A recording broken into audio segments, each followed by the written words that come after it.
2023 ഫെബ്രുവരി 6 44,000 പേരുടെ ജീവൻ കവർന്നെടുത്ത് തുർക്കിയിലെ ഭൂചലനം അവസാനിക്കുമ്പോൾ 10 വയസ്സുകാരൻ നബീൽ സയ്യിദിന് ബാക്കിയായത് തന്റെ ഉമ്മ മാത്രമാണ്.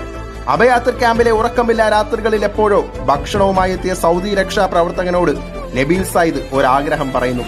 തനിക്ക് ക്രിസ്ത്യാനോ റൊണാൾഡോയെ ഒന്ന് കാണണം, അദ്ദേഹത്തെ ഒന്ന് കെട്ടിപ്പിടിക്കണം. നബീലിന്റെ ആഗ്രഹം തള്ളിക്കളയാൻ രക്ഷാപ്രവർത്തകന് കഴിഞ്ഞില്ല. റൊണാൾഡോ, നിങ്ങളെ കാണുവാൻ തുർക്കിയിലെ ഒരു കുഞ്ഞു കൂട്ടുകാരൻ കാത്തിരിക്കുകയാണ്.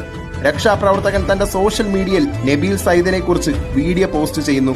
സോഷ്യൽ മീഡിയയിൽ വൈറലായ വീഡിയോ സൗദി മേലധികാരിയുടെ ശ്രദ്ധയിൽപ്പെടുകയും റൊണാൾഡോയുടെ പെർമിഷൻ ചോദിച്ച് അദ്ദേഹത്തെ വിളിക്കുകയും ചെയ്യുന്നു. അതിനെന്താണ്? തീർച്ചയായും കാണാം. കൃത്യസമയത്ത് നബീലിന്റെ കൂടെ ഞാൻ ഉണ്ടാകുമെന്ന് ഉറപ്പ് നൽകി തുർക്കിയിലെ 10 വയസ്സുകാരന്റെ ആഗ്രഹം ഫുട്ബോൾ ഇതിഹാസം നിറവേറ്റുന്നു. പണ്ട് പെലെ പറഞ്ഞതുപോലെ, മനുഷ്യനെ വ്യത്യസ്തനാക്കുന്നത് അവന്റെ പദവികളല്ല, അവന്റെ കർമ്മയാണ്.